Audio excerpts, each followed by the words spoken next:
En el taller anterior hemos meditado sobre, hemos hecho una introducción a nuestro método de oración y hemos meditado sobre la importancia de ser muy conscientes de con quién estamos tratando, de con quién estamos dialogando. Yo pedí un ejercicio durante estas 2 semanas y es que en nuestra oración llamáramos al Señor, Señor, con ese nombre que le daba Santa Teresa de Jesús, su divina majestad. Porque vivimos en una época en la cual con mucha facilidad tratamos a Dios no solo con una familiaridad propia de un hijo a un padre, sino casi como si Él fuera un inferior a nosotros. Y conviene, por lo tanto, cuando rezamos, saber que estamos hablando, incluido en ese concepto de hablar escuchando, es decir, dialogando, que incluye hablar y escuchar, que estamos hablando con Dios, con el Señor. Hacer frente hoy a esa excesiva familiaridad creo que es necesario. Cuando no se hace así, más pronto o más tarde, a Dios nunca se le tiene como un igual. Es imposible. O es el Señor o es tu esclavo, ¿no? Tenerle como un igual es imposible. Aparte de que no es un igual, pero es que además es que es imposible. O le tienes como lo que es el Señor, aunque eso no suponga falta de confianza, para nada. Es tu Padre, pero es tu Señor. Por eso en esta primera introducción que hice hace 2 semanas insistí mucho en ese punto. También hablé, y me parece importante recordarlo, del peligro que puede llevar la oración. El mismo peligro dije que puede llevar la caridad, es decir, una persona que hace una intensa vida de oración puede correr el mismo riesgo que una persona que es muy generosa, muy caritativa, muy entregada, muy servicial. El peligro es la soberbia.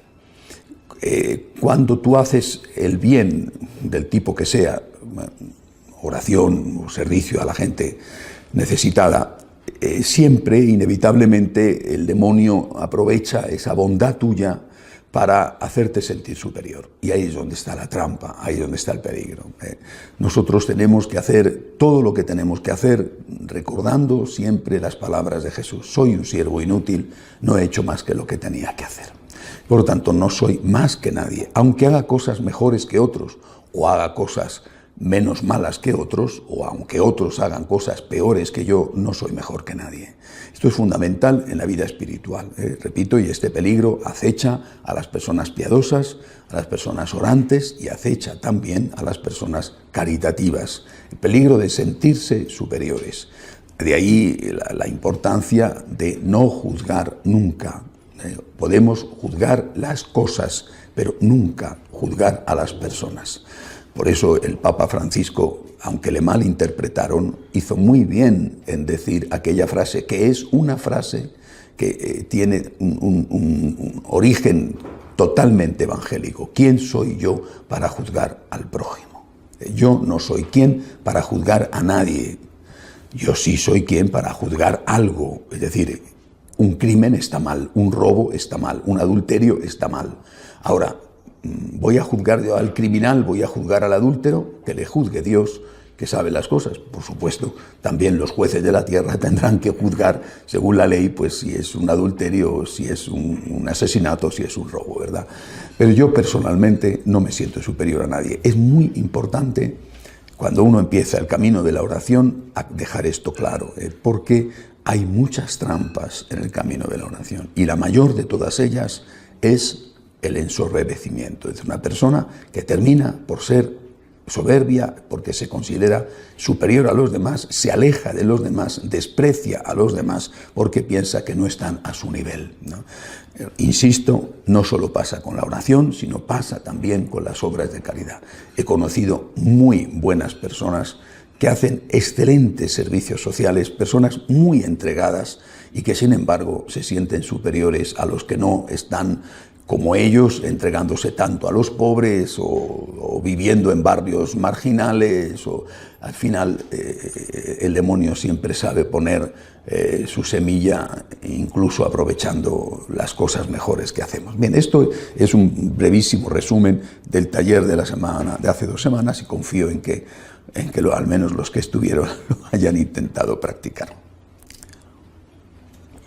Quisiera en este taller ver, con el cual voy a terminar la introducción a la vida de oración, quisiera ver 4 puntos. El primero, cómo rezar con el cuerpo.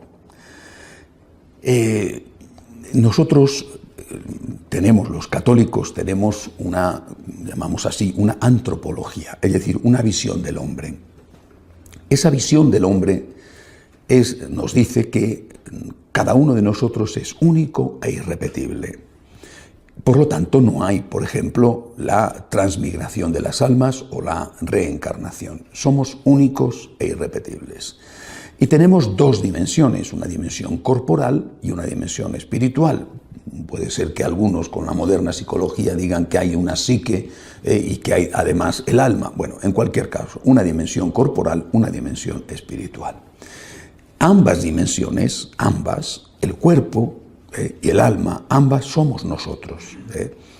El concepto de Platón, probablemente ya muy influido, no hay que olvidar que ya estaba funcionando la ruta de la seda y que Alejandro Magno aún no había llegado a la India, pero ya había una comunicación, ¿no? Bueno, Alejandro Magno, que es el que conquista, los griegos que conquistan la India, fue discípulo de Aristóteles, y Aristóteles fue posterior a Platón.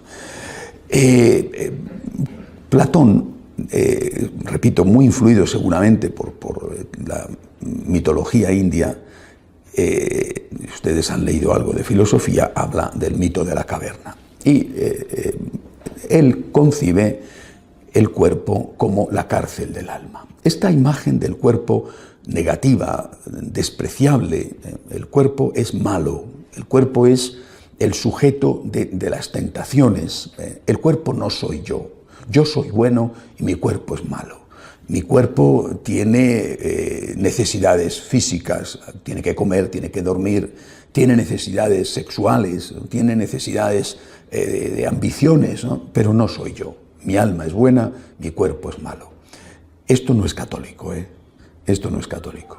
Y eso está muy presente en todas esas mitologías y tan influidas por el Oriente y que se transmiten hoy a través del yoga, a través del zen, a través...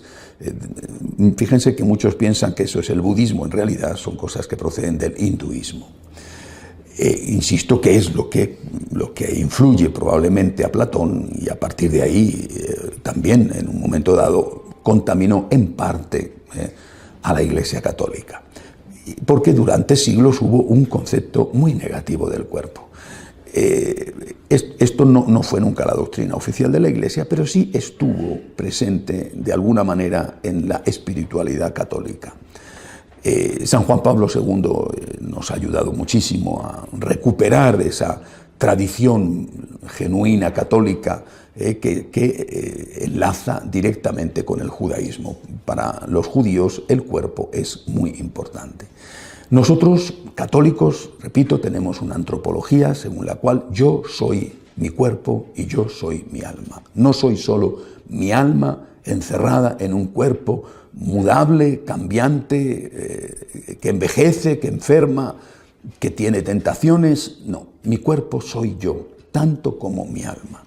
Y desde esta perspectiva, esto es esencial, repito, en la antropología católica, y por eso no existe la reencarnación, porque si mi cuerpo soy yo, no puede mi alma encarnarse en otro cuerpo. Primero, no ocurre, y segundo, sería otra persona distinta. Mi cuerpo soy yo, tanto como mi alma. Ahora, de ahí se deduce, desde la perspectiva de la oración, que es la que estamos intentando entrar, que yo no puedo relacionarme con Dios. A mí el concepto hablar no me gusta mucho debido al uso peyorativo que tiene el concepto hablar. No puedo relacionarme con Dios o no puedo dialogar con Dios, me gusta mucho más ese concepto, solo con mi alma o solo con mi mente, o solo con mi espíritu. Tengo que relacionarme con Dios también con mi cuerpo. No sé si ustedes han ido o han visto alguna vez algún reportaje sobre cómo rezan los judíos. Es muy interesante verlos rezar. Es muy interesante verlos rezar en el Muro de las Lamentaciones en Jerusalén, porque te sorprende ver que ellos, mientras rezan, hacen una especie de baile. No se mueven del sitio, obviamente, no están haciendo una samba o una rumba, ¿verdad?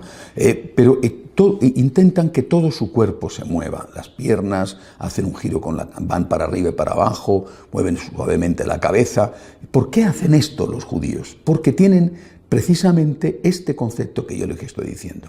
No solamente es su mente la que habla con Dios, su cuerpo también se pone en alabanza, en adoración, en escucha, en diálogo con el Señor. Y eso lo expresan ellos, los judíos, mediante el movimiento. Bien. Nosotros no expresamos nuestra oración con el cuerpo hacia Dios con ese tipo de movimiento, pero sí tenemos que entender que nuestro cuerpo también tiene que relacionarse con el Señor en ese momento de la oración. ¿Cómo lo vamos a hacer? O sea, ¿cómo tiene que actuar un católico? Para que también su cuerpo entre en diálogo con Dios. Nosotros, naturalmente esto puede ser algo muy cultural, pero en nuestra cultura occidental, quizá en otras culturas asiáticas, no sé si africanas, puede ser de otra manera, pero en nuestra cultura occidental, nuestro cuerpo expresa con determinados gestos, con determinados símbolos, expresa algo. Tú vas a expresar a alguien tu afecto dándole un beso en la mejilla, por ejemplo, ¿no? Tú vas a expresar a alguien tu cercanía, no tanto como un beso, dándole la mano. Es un gesto de confianza, de amistad, ¿verdad? Tú le das la mano a esa persona. Bueno, cuando nosotros llegamos a un sitio donde está Dios, es decir, donde hay un sagrario, siempre que se pueda, porque a veces tus condiciones físicas no te lo permiten, pero siempre que se pueda hay que hacer una genuflexión, siempre que se pueda. Si no puedes hacerlo porque estás mal de las rodillas, no puedes hacerlo, no es que tienes que mortificarte por eso, pero si no puedes hacerlo, haz un gesto que indique respeto con la cabeza, por ejemplo. Es decir, tu cuerpo tiene que expresar ante ese Señor que está allí el respeto que te merece, y eso lo vas a hacer, repito, con algún gesto simbólico. Una genuflexión con una de las rodillas, si está el Señor expuesto, y repito, que nadie se angustie por esto, pero si está el Señor expuesto, una exposición del Santísimo, tiene que ser con las dos rodillas, la inclinación con las dos rodillas. Si está el Señor en el sagrario, con una rodilla que tiene que ser la derecha. Entonces, vuelvo a repetir, cuando nosotros estamos delante del Señor, como un signo de respeto, tenemos que hincar una de las rodillas en tierra. Pueden parecer cosas antiguas, pero las cosas antiguas también tienen su significado. Tiene que ser la rodilla derecha. ¿Por qué la derecha y no la izquierda? Porque en la antigüedad la rodilla izquierda se reservaba para las inclinaciones ante el rey, mientras que la rodilla derecha se reservaba solo para las inclinaciones ante Dios. Esa es la causa por la cual cuando nos arrodillamos en la iglesia ponemos la rodilla derecha en el suelo, mientras que cuando aquí no existe el rey, ¿verdad? Y además yo creo que ya los reyes modernos, no sé si todavía Isabel de Inglaterra, desde luego los de España, ¿no? Al menos la reina de España, ¿no? No aceptan inclinaciones de rodilla, pero se hace una genuflexión sin llegar a ser completa.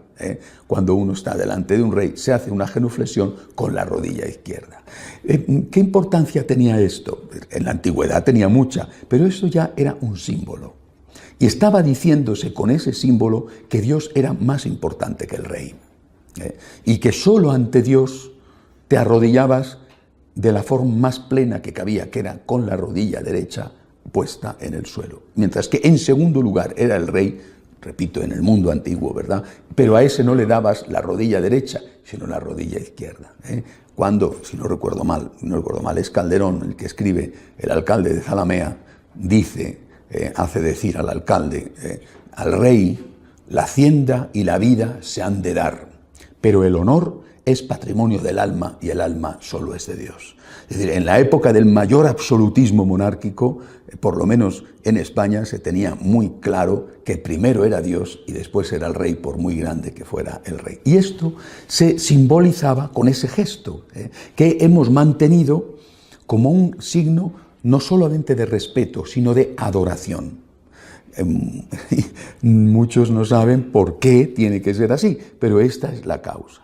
Ahora, lo importante es que nosotros, delante de Dios, vamos a participar con nuestro cuerpo, expresando no solo nuestro respeto, sino nuestra adoración.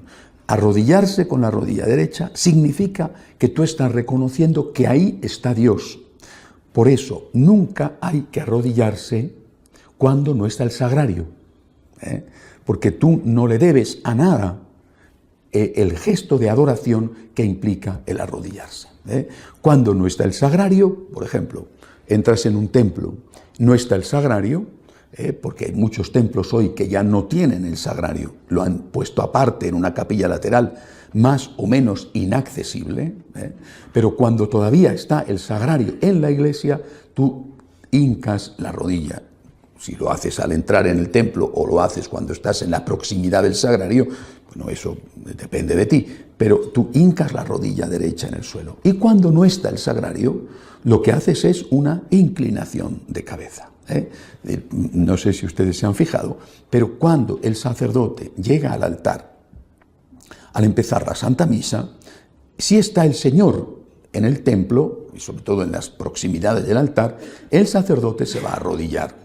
Mientras que si no está, con la rodilla derecha, no con las dos rodillas, mientras que si no está el Señor, el sacerdote solo va a hacer una inclinación, normalmente de cabeza o a veces de cintura. Bueno, esto es un símbolo del mismo modo que usamos esos símbolos corporales para expresar el afecto, y mucho afecto o poco afecto, un beso en la mejilla o un apretón de manos. Bien.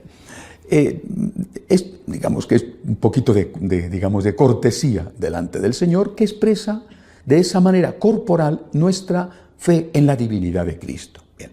Ahora ya vamos a empezar a hacer oración. ¿Qué tenemos que hacer? El que pueda siempre, nada de agobios. Bueno, cuando estamos haciendo oración delante del Santísimo, sea en el sagrario o sea expuesto, siempre debemos empezar arrodillándonos.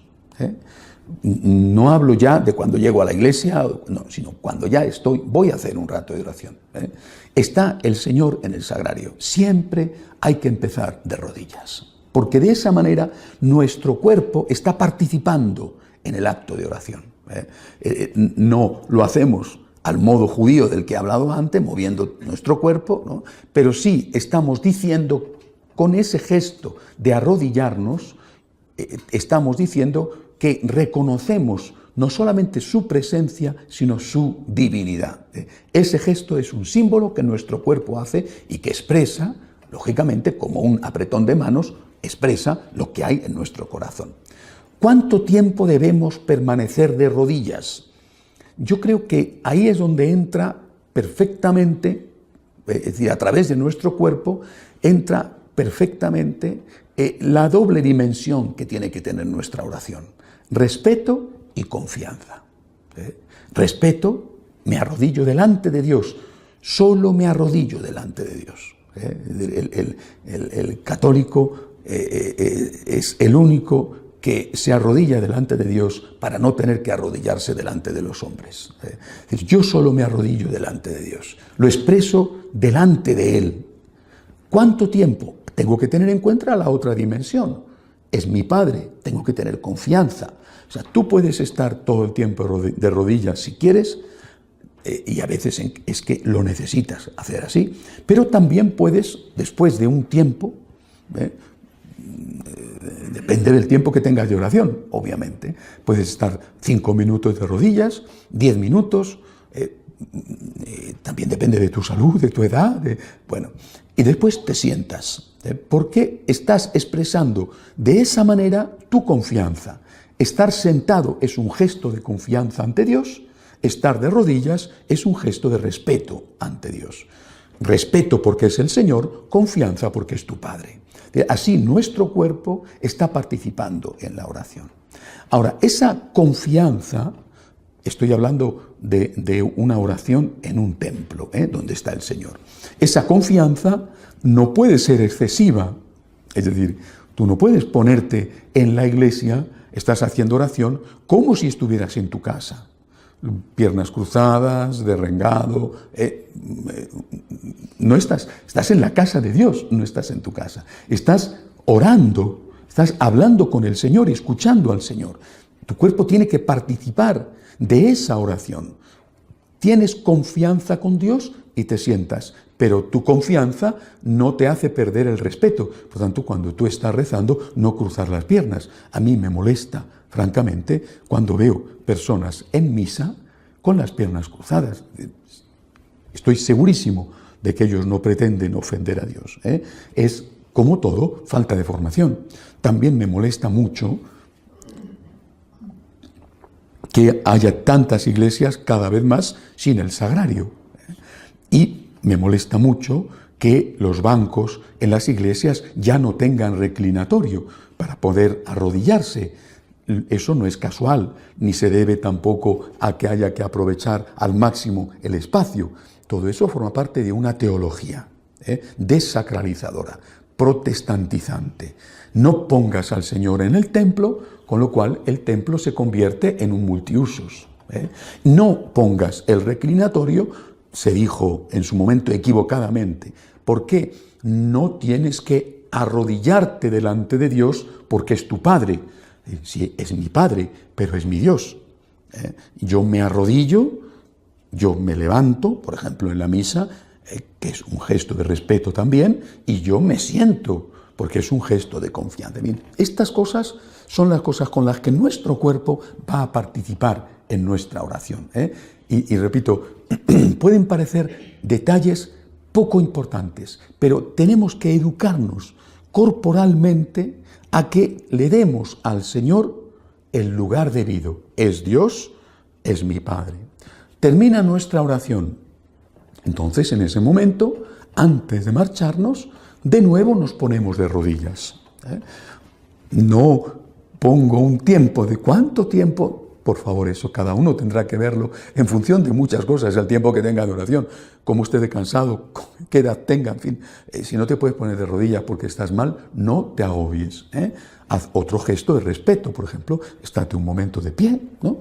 Y si tampoco puedes ponerte de pie ni de rodilla porque estás tan malito que vas en silla de ruedas, pues tampoco tienes que agobiarte. Le ofreces al Señor los dolores que tienes en tu cuerpo. Pero de esa manera, nosotros de rodillas, sentados y de nuevo de rodillas, estamos expresando con nuestro cuerpo el respeto y la confianza. Bien, esto en cuanto a la participación corporal en nuestra oración. Bueno, ¿cómo rezar al Señor? Bueno, he dicho cómo rezar con el cuerpo.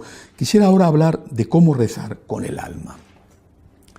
Es muy importante aprender a escuchar. Insisto en esto. Casi siempre, al menos al principio, y eso para muchos dura toda la vida, casi siempre la oración no es auténtica porque es un monólogo. Tú vas y hablas, tú vas y pides, tú vas y te desahogas, incluso tú vas y das gracias. Y estás hablando ante alguien, eres consciente de que está el Señor allí, pero algo falta.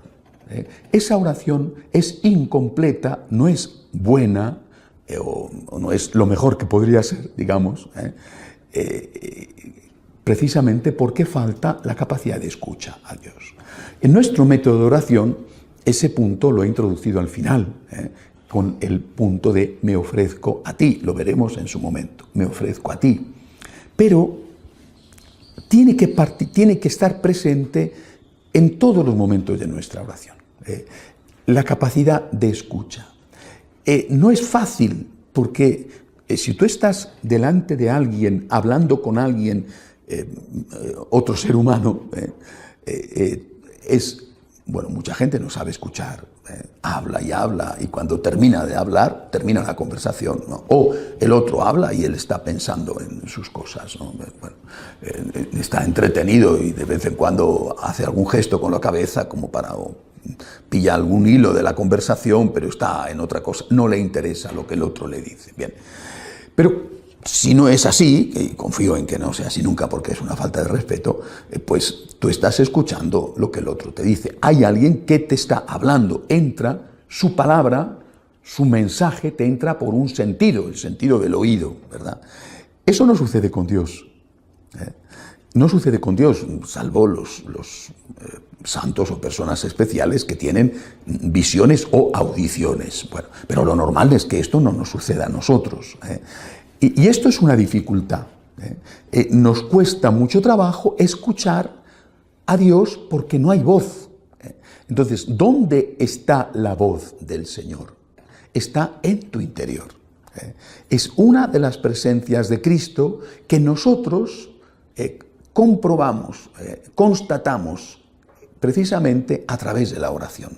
La presencia de Cristo en tu conciencia.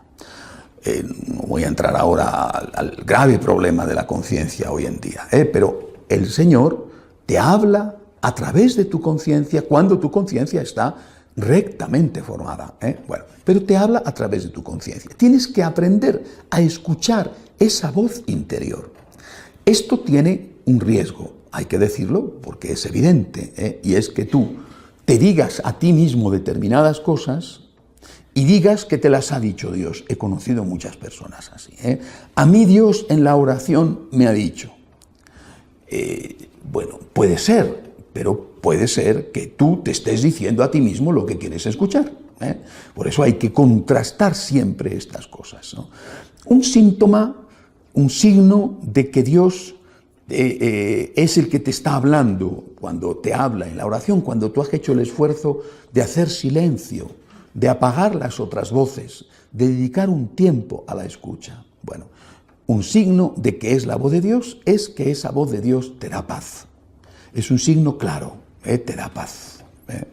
Te da paz. Otro signo es que no te da comodidad. No te dice lo que tú quieres escuchar o lo que te conviene escuchar.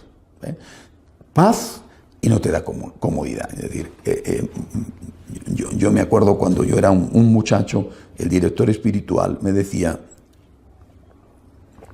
cuando reces, pregúntale a Dios qué quiere de ti. Y yo empecé a aprender con 14 años a rezar así, a escuchar a Dios, ¿no? Y él me decía, cuando tengas dudas, elige lo que más te cueste. Lo recuerdo perfectamente. Elige lo que más te cueste, donde haya más sacrificio, donde haya más dolor. Esto tenía un valor, efectivamente, que era el de purificar una voz que pudiera ser complaciente, ¿no? Y que no era la de Dios. Después me di cuenta de que eso era muy peligroso y que por ahí se podían colar algunas cosas malas, ¿no? ¿Qué tengo que hacer? Recuerdo un amigo hablaba y le decía, yo quiero casarme, estoy enamorado de una chica, yo quiero casarme, pero como ahí voy a ser feliz y en cambio voy a sufrir muchísimo, siendo sacerdote me voy a hacer sacerdote. Y dije, esto es horroroso, ¿no? Esto es una estupidez, ¿no? ¿Te imaginas? Toda la vida amargado, eso es horroroso, eso no hay quien lo resista, me pareció una memez, ¿no? Bueno, y es fruto de una espiritualidad equivocada, un poquito masoquista. Entonces, poco a poco, yo era un adolescente, ¿no? Y poco a poco fui descubriendo otra cosa. Cuando escuches la voz de Dios, fíjate en que Dios te va a pedir aquello donde hay más amor, que es distinto. Más amor. Muchas veces esto va unido a más dolor, porque el amor es generosidad. El amor es entrega. El amor es renunciar a ti para pensar en el otro. El amor es don de ti mismo. Cuando le preguntes a Dios, cuando escuches a Dios, la prueba de que esa voz es del Señor es porque te da paz y porque te pide que ames. Que ames. Repito, amar como Cristo enseña, no el amor de la muerte dulce de la eutanasia, o no el amor de matar al abuelito porque dices que el pobre sufre mucho y lo que pasa es que te lo quieres quitar de en medio. Bueno, el amor verdadero, el amor de Cristo, que implica necesariamente la cruz, porque el amor de Cristo se pone de manifiesto en la cruz. Pero es distinto. Son dos síntomas que pueden ayudarnos cuando hacemos el esfuerzo de la escucha, pueden ayudarnos a saber si esa voz es o no una voz del Señor. Te da paz y te pide que ames. Ahora, cuando uno está empezando en la vida espiritual, la escucha de Dios es muy fatigosa, salvo personas que tengan un don especial. La escucha de Dios es algo que cuesta mucho. Digamos que, poniendo un ejemplo, ¿no? Es como si tuviéramos un aparato de radio y estamos con el dial intentando sintonizar una frecuencia muy débil.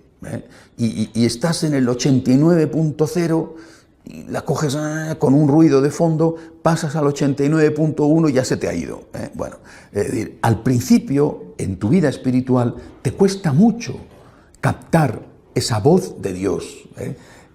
Hay que tener paciencia porque esto es cuestión de práctica. Después es inmediato. Y yo os lo puedo asegurar, es inmediato y es facilísimo. Escuchar a Dios es inmediato y facilísimo. Cuando ya has aprendido a apagar otras voces, a quedarte simplemente a la escucha, es inmediato y facilísimo, pero sí que es cierto que al principio cuesta, así que hay que perseverar, estar tranquilo, ejercitarse en hacer ese vacío interior para que el Señor pueda decirte algo, pero no, si tardas, si te cuesta, persevera, no te preocupes que más pronto o más tarde encontrarás la frecuencia que estás buscando, pero lo que no puedes hacer es pasar, es decir, yo voy, yo hablo y yo me marcho. Incluso aunque tu cuerpo haya participado, como he dicho antes, tu alma no ha sido capaz de acoger lo que el Señor tiene que decirte. Y cuando digo tiene que decirte, no digo solo lo que tiene que pedirte, sino lo que tiene que decirte. Porque a lo mejor lo que tiene que decirte es que te quiere muchísimo, que está contento contigo. Lo que tiene que decirte es que no tengas miedo, que no estás solo. O lo que tiene que decirte es que des a alguien un mensaje, que le digas a alguien algo. A mí esto me ha pasado varias veces, ¿no? Es decir, en algunos casos incluso excepcionales. Por favor, dile a esta persona tal cosa, ¿no? Y tú tienes que tener esa práctica que no se improvisa para captar esa voz del Señor que está queriendo decirte algo. Bien, entonces ya hemos visto cómo rezar con el cuerpo y ahora cómo rezar con el alma es con la escucha de Dios. Bien, tercer punto. ¿Dónde rezar?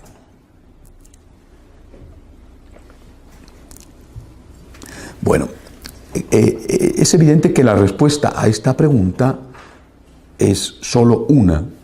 Debemos rezar en cualquier lugar y en cualquier momento. No hay un lugar exclusivo para rezar. O sea, tú puedes rezar, lo dice el Señor además en el Evangelio, en lo secreto de tu habitación.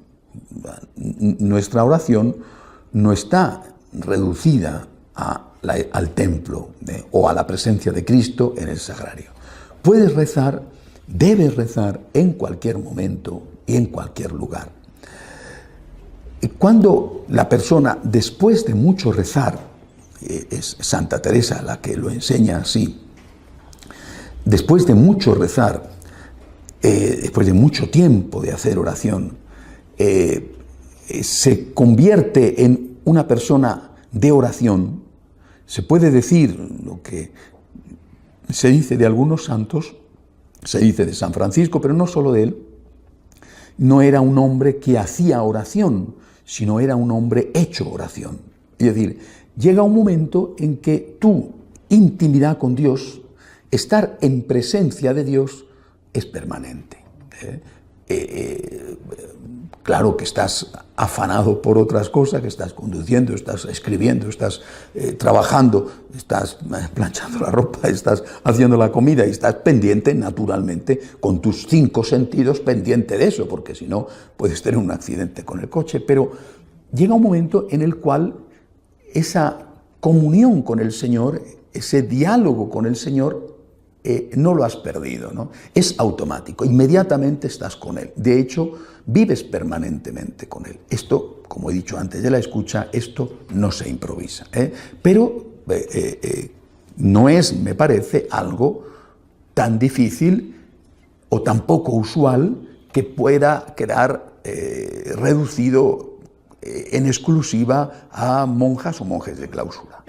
Creo que un laico normal, con una vida de oración habitual, lo puede conseguir y lo consigue fácilmente.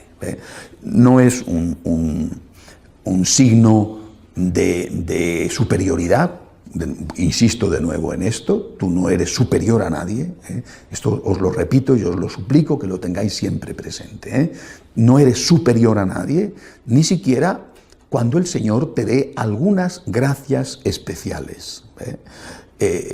Yo recuerdo en una época de mi vida que fue muy larga y que todavía en muchos momentos permanece, tuve una sensación muy especial, ¿no? Y era una cosa que me turbaba, ¿no?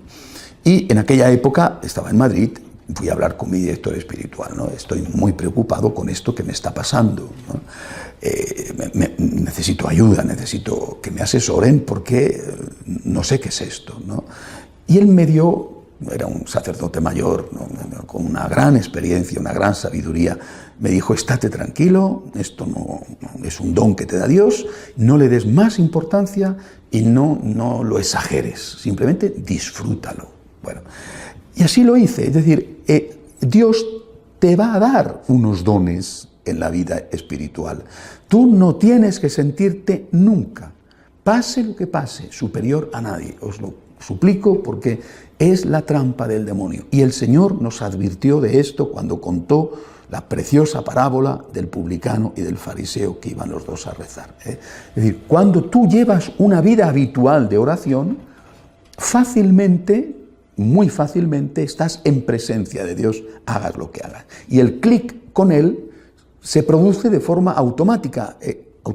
Y a veces el Señor te va a dar algunas gracias especiales, que no tienen por qué ser de audición o de visión, sino hay otro tipo de gracias. Bueno, el que tengas ese nivel de vida espiritual que te permite estar con Él permanentemente, después de mucho hacer oración, y siempre así, te conviertes en una persona de oración, no es un hombre que hacía oración, sino un hombre hecho oración, es probable que vengan gracias espirituales, y esto para todos, también para los laicos, y yo creo que en nuestra espiritualidad eso es frecuente.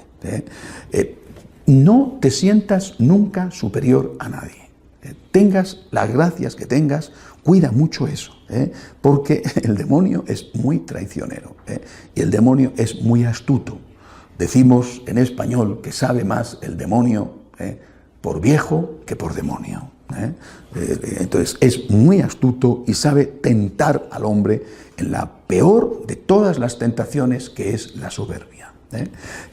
Entonces tú tienes que rezar en cualquier lugar. No digas: como no puedo ir a la iglesia, no puedo rezar. No. El católico reza en cualquier lugar. Se comunica con Dios en cualquier lugar. Ahora, eso no significa que no haya lugares privilegiados o lugares más fáciles, donde, sobre todo para los principiantes, donde es más sencillo ese encuentro con el Señor.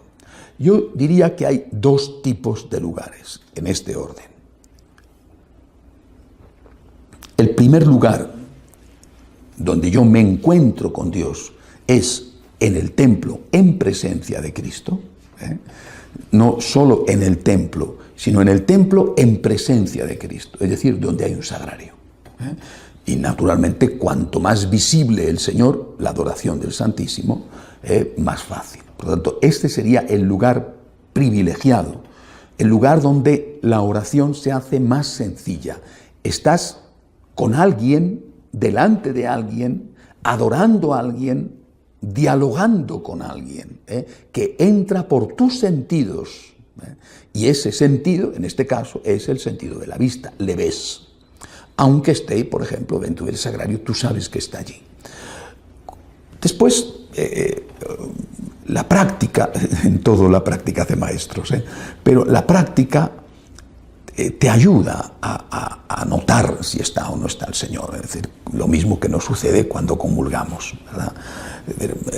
Lo que nosotros experimentamos después de una comunión, que no será en todas las ocasiones, pero en prácticamente todas las ocasiones, no tiene nada que ver, pero es que nada que ver, desde ningún punto de vista, ni siquiera desde el punto de vista físico, con lo que nosotros experimentamos y tomamos ese mismo pedacito de pan sin consagrar. Nada que ver. O tomas una deliciosa galleta o otro tipo de alimento. No tiene nada que ver. Es decir, tu cuerpo y tu alma se han ya especializado en distinguir dónde está el Señor y cómo está el Señor. Bueno, pero eso se consigue fácilmente, pero no al principio. Es decir, cuestión de tener paciencia y perseverar. Insisto en esto porque muchas veces me encuentro con personas que dicen no siento nada. No siento nada. Bueno, hay seguramente personas que más fácilmente sienten que otras, ¿no? Lo mismo que hay personas con unas cualidades para la música que otras no tienen, o unas cualidades para la pintura, o para la decoración, o para las matemáticas, o para que otros no tienen. Bueno, tú persevera, no te preocupes, no busques los sentimientos, sino que persevera y ya verás cómo Dios te da lo que tiene preparado para ti. Es Santa Teresa la que decía, no hay que buscar los caramelos de Dios, sino al Dios de los caramelos. Pero eso, sin duda, te va a llegar. Ahora, ese lugar privilegiado, que es estar en presencia de Cristo en la Iglesia, con esa actitud que he dicho, que tu cuerpo entra en oración con el arrodillamiento y después estando sentado para expresar tu confianza, esa actitud, ese lugar es el primero, pero no es el único. Yo os recomendaría también, al menos como franciscanos, os recomendaría también que aprendierais a hacer oración en la naturaleza. San Francisco lo hacía muchísimo.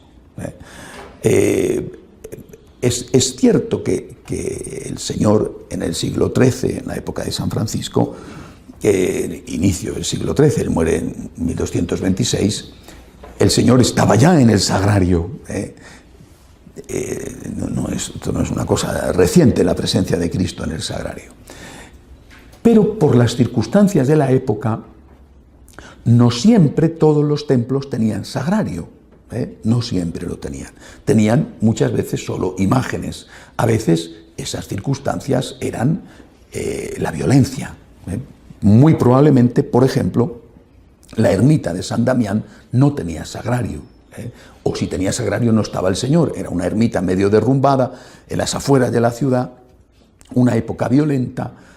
Daba quizá miedo dejar allí al Señor para evitar cualquier profanación. Y lo que había era el famoso Cristo gótico de San Damián, que si Dios quiere veremos el original cuando vayamos a Asís dentro de un mes.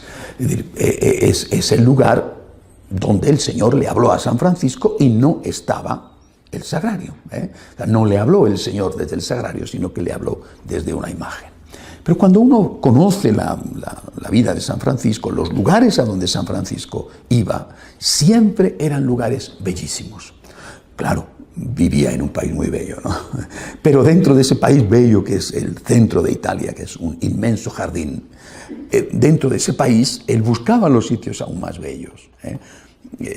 Por ejemplo, no podemos visitar todos los lugares de San Francisco cuando vayamos de peregrinación, pero sí que visitaremos uno que está en las afueras de la ciudad de Asís, Le Carceri, que es espectacular, con con una paz, en medio de las grandes encinas, la vista del valle lleno de árboles, una paz tan extraordinaria que dices, bueno, es natural que el santo viniera aquí.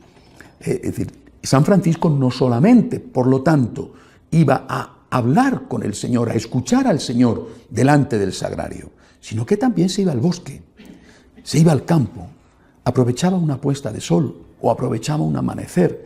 Es decir, esa belleza de la naturaleza le servía para comunicarse con Dios, no porque él de ningún modo y en ningún momento creyera que Dios estaba en los árboles o que había un Dios del bosque.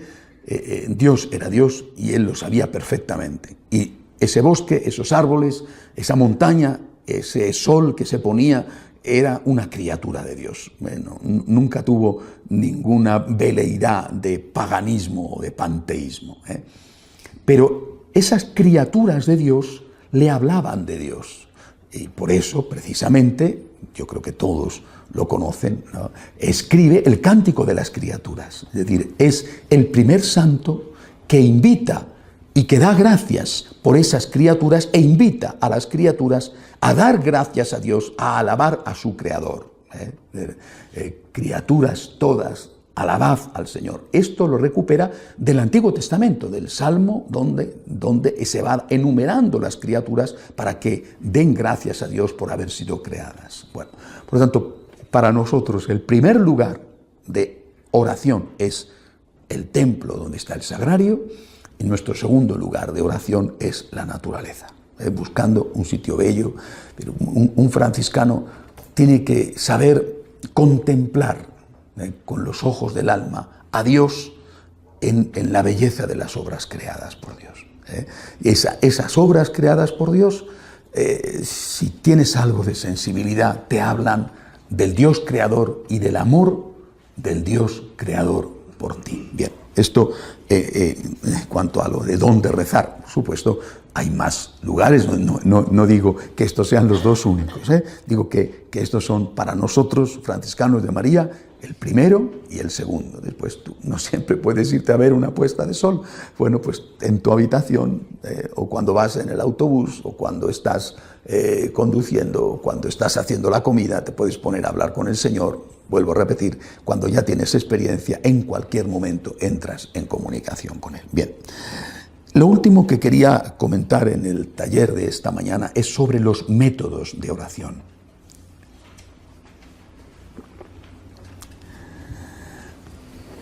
Y también sobre esto yo percibo que hay una cierta confusión. Hay dos tipos de oración y después tres métodos de oración. Está la oración hablada y está la oración pensada. Por ejemplo, la oración hablada es cuando se habla, y el ejemplo más claro, no es el único, es el Santo Rosario. Y la oración hablada o la oración pensada o meditada son distintas. Hay que saber en qué momento tiene que hacerse cada una.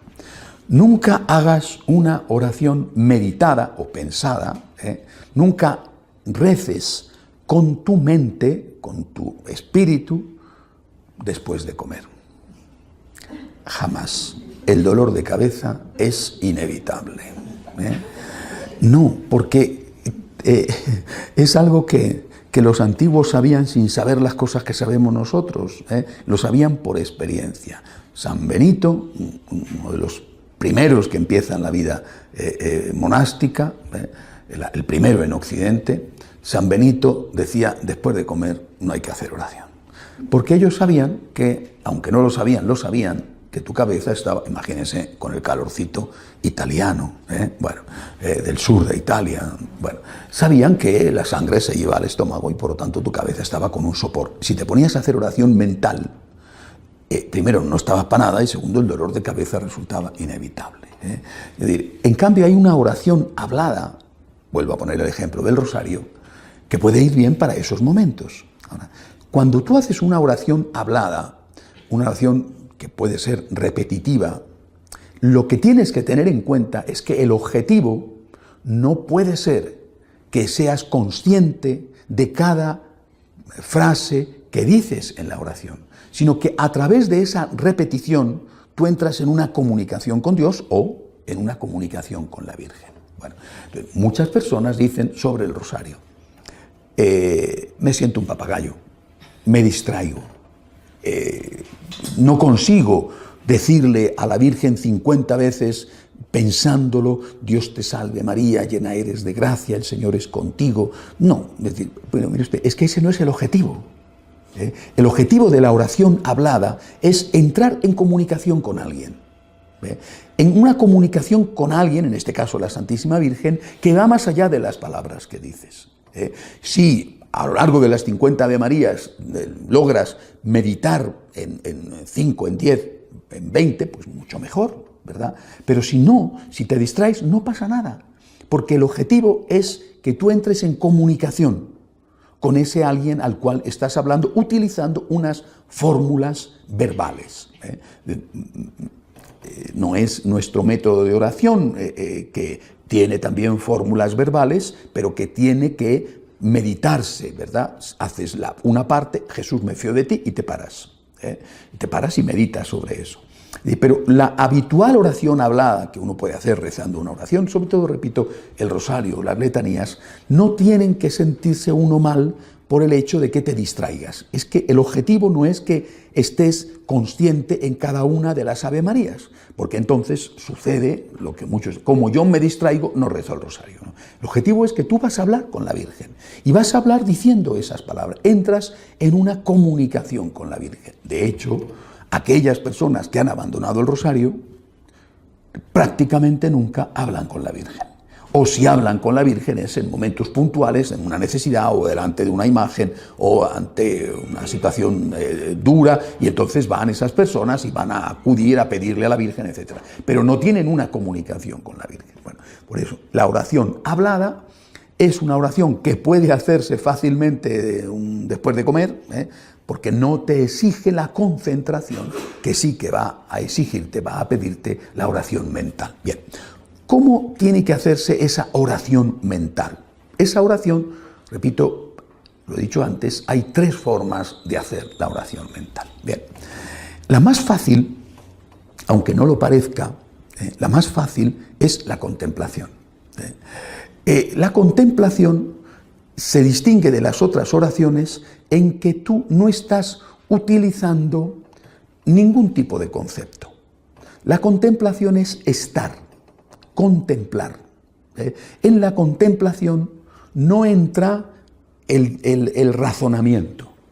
Tú estás con alguien, una pareja de esposos que llevan ya muchos años casados, ¿no? No sé si recién casados también, bueno, pero desde luego cuando llevan muchos años casados, ¿no? Estás con tu esposa, estás con tu esposo, juntos, y no están diciéndose nada, y se lo están diciendo todo. Simplemente están juntos. No tienen por qué estar hablando todo el tiempo, qué cosa tan agobiante, ¿no? Es decir, qué gusto el silencio, pero al lado de la otra persona. A lo mejor estás con las manos unidas, y a través de ese gesto estás diciendo 1.000.000 de cosas. A veces ni siquiera eso. Estás con la otra persona y a lo mejor cada uno está a lo suyo. Ella está cosiendo, oye, las de antes, y él está leyendo un libro, o ella está leyendo un libro y él está leyendo un periódico deportivo. Y cada uno está a lo suyo, están juntos. No se dicen nada, y a lo mejor de vez en cuando hay alguna palabra que fíjate esta frase que dice aquí, o hay que ver lo que ha dicho tal político, ¿no? Y están juntos. Ese estar con el otro no implica una verbalización de nada, pero hay una presencia, estoy con alguien. Eso es lo más parecido, con mucha diferencia, porque Dios es distinto, lógicamente, de la esposa o del marido, ¿verdad? Es lo más parecido a la contemplación. Estás con el Señor, no tienes por qué estar diciéndole nada, estás con Él, contemplas. A veces Él te da en esa contemplación, en ese acompañamiento, a veces te da algo, como la esposa o el esposo le dice de vez en cuando al marido, oye, fíjate, cariño, o sea, no están hablando, que es otra cosa, están juntos, están juntos, ya está. Y a veces se dicen algo de eso que están haciendo cada uno de ellos, ¿no? Esto no significa, no tiene nada que ver con ven junto la televisión, no, es otra cosa. Bueno, estás con esa persona, estás en silencio, pero no es un silencio incómodo, no es un silencio que hay una tensión que se corta con un cuchillo, no, puedes hacer un largo viaje con otra persona y no tiene nada que ver que si hicieras ese viaje y estuvieras solo. Estás con alguien, hay comunión con ese alguien, aunque haya silencio. Sabes que el otro está allí y ese otro que está allí sabe que tú estás allí. Y eso es la contemplación, por eso es la forma más fácil, aunque parezca mentira. Y hay que acostumbrarse a ir a estar con el Señor. Yo estoy con Jesús, estoy con Él. ¿Y qué te ha dicho? ¿Qué le has dicho? Nada, he estado con Él, he estado un ratito con Él, ya está. No tengo por qué decirle, o no tiene por qué decirme. Normalmente sí que le decimos, ¿verdad?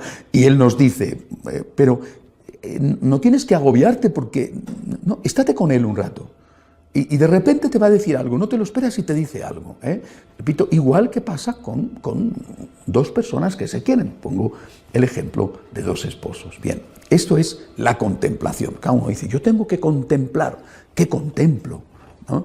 Bueno, pues contempla, a lo mejor tienes que contemplar un crucifijo.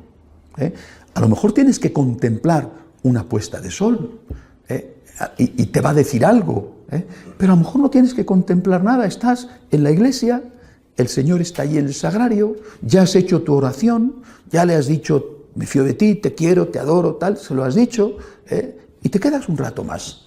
No te preocupes, no llenes ese tiempo necesariamente de palabras, aprende a estar con Él, en silencio. Segundo método de oración. El segundo método de oración es una oración con el pensamiento, pero sí ya una oración con contenido. Ese método de oración es para nosotros el método que hemos resumido en los 7 puntos de nuestra oración, que serán los que en los talleres siguientes iré desgranando uno en uno, ¿no? Jesús, me fío de ti, te quiero, te adoro, te doy gracias, te pido perdón, te pido ayuda, te pido gracias, me ofrezco a ti, y terminando siempre como María. Bien, ese es un método de oración, esa es una oración que puede ser hablada, pero que sobre todo es una oración mental, es decir, una oración meditada, donde tú vas a hablar y a escuchar al Señor, vas a decirle algo. Estoy pasándolo mal, tengo un problema en casa, mi hijo, mi salud, pero yo te digo que me fío de ti, o vas a decirle gracias porque podía haberme ocurrido este desastre y no me ha ocurrido, o vas a decirle ayúdame, lo que sea, ¿no? Lo que sea. Ese es un método de oración mental, que por supuesto es nuestro método, no significa que sea el único método, y yo tampoco me atrevo a decir que sea el mejor método, pero sí es nuestro método, donde tú vas a hablar con el Señor. Puedes verbalizar, decir, me fío de ti, y puedes verbalizarlo si estás a solas, pero si no, pues lo piensas, lo meditas, ¿verdad? Esa es una oración mental.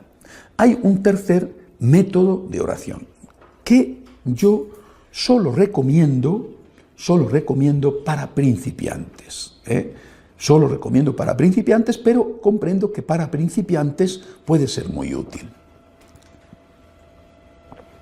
Me refiero a la oración de lectura o ligada a la lectura. Repito, solo lo recomiendo para principiantes. Es decir, cuando una persona está empezando su vida de oración, se distrae con frecuencia, no tiene unos contenidos personales que darle, ha hecho la oración y está aburrido y no sabe estar en silencio delante de Dios, estar cómodo delante del Señor. Bueno, entonces se puede usar un libro de oración, como un auxiliar. Vamos a ver, la lectura de un libro espiritual no es oración. Muchas personas que no saben esto van a la oración con un libro y se ponen a leer un libro piadoso, un libro, en fin, no van a ponerse a leer un libro de matemáticas, ¿no? Pero bueno, un libro de un autor espiritual, lo que sea, ¿no? Eso no es oración, El libro se puede utilizar cuando la persona se para de rezar, se para de leer en el momento en que tiene que decirle algo a Dios o en que nota que el libro le ha dicho algo. Es decir, la oración es hablar con Dios, no leer un libro. Entonces, tú te pones a leer el libro y has leído una palabra, una frase, si tienes un mal día, una página entera. Bueno, y entonces, porque no te dice nada, lees y estás seco como una estopa. Bueno, y tú estás ahí y nada de nada. Bueno, pues ten paciencia, sigue leyendo. Pero de repente hay algo, repito, una palabra, una frase, una idea. En ese momento es cuando tienes que dejar de leer. En ese momento, esa idea, esa palabra, es la que tú tienes que utilizar para hablar con el Señor. Si no haces eso, ese libro no te está ayudando a la oración. Si tú tienes que hacer lectura espiritual, haz lectura espiritual en otro momento. Pero solo se puede usar la lectura para la oración con la condición de que en el momento en que tú notas algo que te toca el corazón, dejes de leer y empieces a hablar con el Señor sobre eso. Ese libro no tiene por qué ser solo de un autor espiritual, puede ser la Biblia, puede ser la palabra de Dios, pero leer la Biblia solo es oración cuando en el momento en que tú lees esa palabra que te toca, dejas de leer y te pones a hablar con el Señor. ¿Cuánto tiempo? A lo mejor 1 minuto nada más. Y de nuevo vuelves al libro, el libro que sea, la Biblia, por ejemplo. Y de nuevo la siguiente frase te vuelve a decir algo. Y de nuevo te paras para hablar con el Señor sobre eso que tú has estado, que te ha tocado, que tú has estado meditando. Si eso no se hace así, la oración no es auténtica oración. Y muchas personas, porque no se lo han enseñado, confunden la lectura espiritual con la oración. Yo veo muchas veces a muchos, incluso religiosos, sacerdotes, que en su lugar de oración, en su banco, en su silla donde se sientan habitualmente, tienen libros de maestros espirituales y que el tiempo de la oración lo dedican a leer. Eso no es oración, eso no es oración. Y repito, puede ser incluso dañino, porque no estás hablando con Dios. Yo aprendí esto sin que nadie me lo enseñara, pero lo aprendí y fue una lección que Dios me dio, utilísima para mi vida.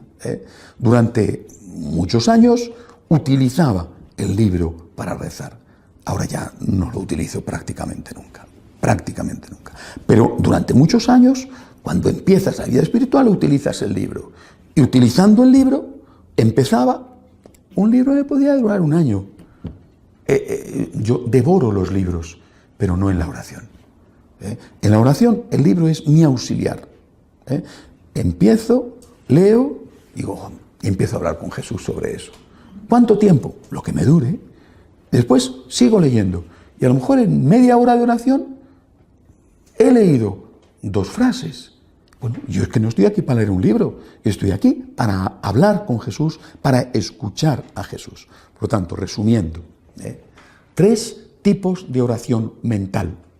La contemplación, primero, la más fácil. Quizá algunas personas lo tienen más fácil y a otras personas les va a costar más, pero yo os lo aseguro, la forma más fácil y más espontánea de oración.